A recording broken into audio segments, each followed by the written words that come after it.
pense que dans la vingtaine, on peut passer des années à s'auto-saboter et sans même qu'on s'en rende compte. Honnêtement, moi, j'en ai marre de me retrouver dans les mêmes situations, que ce soit scroller sur TikTok toute la journée, pas avoir envie de faire quelque chose, ou alors de laisser les choses pour plus tard. Il y en a marre.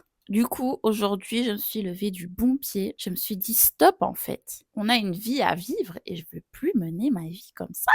Que si toi tu regardes, je sais que tu t'identifies. Je sais que tu te poses des questions et je sais que toi aussi tu veux changer des choses dans ta vie, dont la procrastination, la discipline, l'autosabotage, tout ça, on va en parler. Et le programme du jour, c'est on va sortir un peu. Il fait super beau, il fait 18 degrés.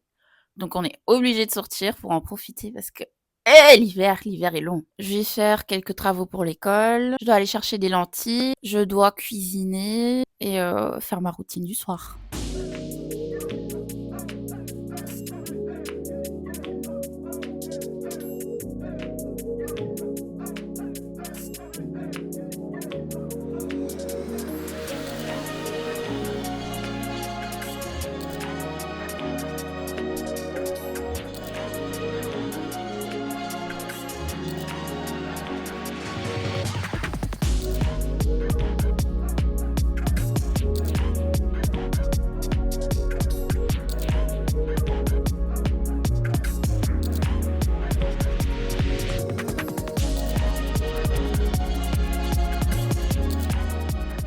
Regardez comment il fait beau, s'il vous plaît.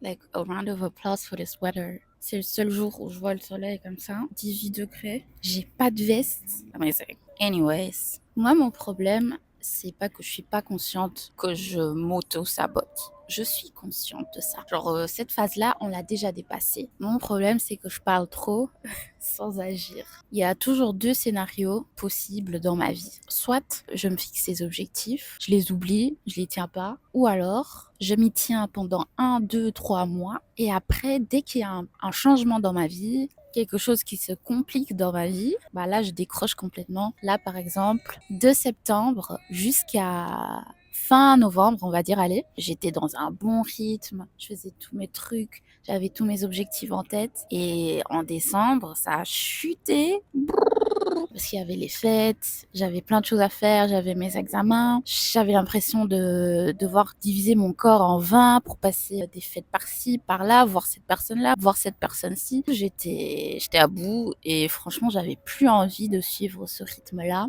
Du coup, j'ai lâché, j'en suis pas fière. Et là, on est en février et je suis toujours pas retournée à ce rythme-là. Par contre, là, le soleil il descend et je commence à avoir froid. J'ai recommencé à aller me coucher tard et du coup me lever tard, pas manger toujours sainement, de laisser les choses traîner, de les faire à la dernière minute. Vous voyez, sur tout ce que j'avais travaillé pendant 3, 4 mois, j'ai tout lâché et c'est chiant. Je me dis punaise quoi. J'ai travaillé dessus, pourquoi? Pour rien, pour tout recommencer. Et à chaque fois, c'est ça en fait. J'en ai marre de recommencer, recommencer, de dire à chaque fois, cette fois-ci c'est la bonne. Je dis pas tous les jours tout doit être parfait. Il y aura sûrement encore des jours où j'aurai moins envie, mais pas laisser les choses aller aussi loin quoi. Like I don't want to be that girl. Je veux pas être cette meuf là. Elle est pas disciplinée, elle est toxique, j'aime pas. J'aime pas cette version de moi-là. Je l'aime pas. Je vais faire de mon max. Là, je le fais avec vous en plus. Je m'affiche sur Internet, sur ma chaîne. Donc, si vous me voyez déconner, je vous donne le droit de venir vers moi et de me le dire. Vous pouvez m'insulter et me dire Eh oh, t'arrêtes là. On va lock in ensemble. Parce que toi aussi, t'en as peut-être besoin. Like, je mets des bâtons dans les roues toute seule. Ça me fait pas avancer dans la vie et surtout pas devenir la femme que je veux devenir. C'est pas impossible. Je dois juste être disciplinée. C'est mon combat. C'est vraiment le combat de ma vie, de mon existence. Parfois, je me dis, ok, je veux pas être trop dure avec moi, mais là, il faut que je sois un peu dure avec moi pour que je m'y tienne, parce que sinon, je me connais, je me laisse aller, et puis, ça y est, on doit recommencer. Vous allez vous dire sûrement: «Ouais, toi tu parles encore, montre-nous un peu». J'ai repris la lecture et j'ai acheté ce livre-ci, La montagne c'est toi, et en fait, c'est un livre sur l'auto-sabotage. Au final, c'est ce que je fais, je m'auto-sabote. Ça m'a l'air franchement, intéressant. J'ai commencé le chapitre 1. Le livre se lit bien, il est pas trop gros, grosse écriture pour, ceux et celles qui n'aiment pas trop lire, et j'ai souligné un truc hier. Finalement, l'auto-sabotage est la plupart du temps un mécanisme de défense inadapté, une stratégie qui nous permet de répondre à nos désirs sans avoir à les assumer. Oui, en effet, c'est vrai, c'est tellement vrai. La plupart du temps, quand je rentre dans ce truc d'auto-sabotage, c'est quand je me sens un peu trop stimulée dans la vie. Quand il y a un truc qui ne va pas dans la vie, bah, j'ai ce mécanisme de rentrer dans ce truc de OK, je procrastine, je veux pas voir mon problème en face. C'est vraiment un mécanisme qui s'est installé avec les années et maintenant c'est compliqué à s'en débarrasser.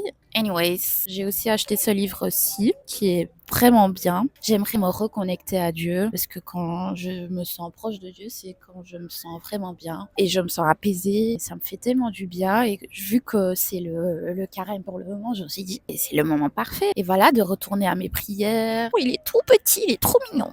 Chaque jour, t'as un verset à lire. Ça me permet le matin de lire un peu, de méditer dessus, d'y penser pendant ma journée. Et ça me permet aussi de mettre en place l'ambiance de la journée. Si ces deux livres vous intéressent, je les ai pris sur Amazon. Je pense que le livre La montagne c'est toi, on peut le trouver chez Club, peut-être à la Fnac, mais je suis pas sûre. On va mettre les choses en marche parce qu'on n'est pas venu que pour papoter, on est aussi venu pour travailler. Fun fact, j'ai toujours été l'amie en retard pour toutes les activités que je faisais avec mes potes. C'était très grave. Pendant la bonne période, là, septembre, novembre, j'étais tellement en avance dans tout, dans ma vie en fait. Ça goûte la fraise, c'est trop bien. Et le pire, c'est que je fais les choses à la dernière minute en me disant comme excuse, je travaille mieux sous pression. Ce qui est vrai. En soi, j'ai toujours réussi, mais c'est pas bien parce que après t'es sous le stress, c'est vraiment pas cool quoi. I wanna live soft life, I beg.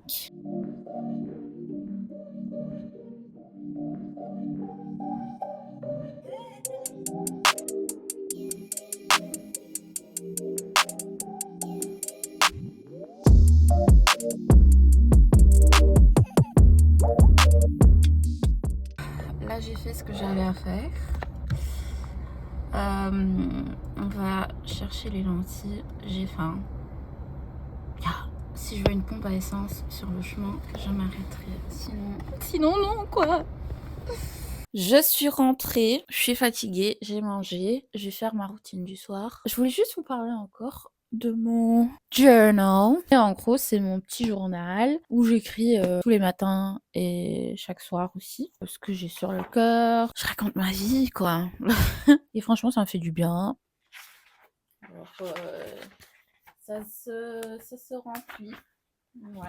J'aime aussi mettre ma to-do list à chaque fois avec. Genre, si j'écris dans mon journal le soir, je mets ma to-do list du jour suivant. Et aussi, j'aime bien l'utiliser le matin pour manifester un peu les énergies que j'aimerais avoir pendant ma journée. Donc, je vais faire ça. Faire ma to-do list pour demain parce que ça aussi, j'ai délaissé.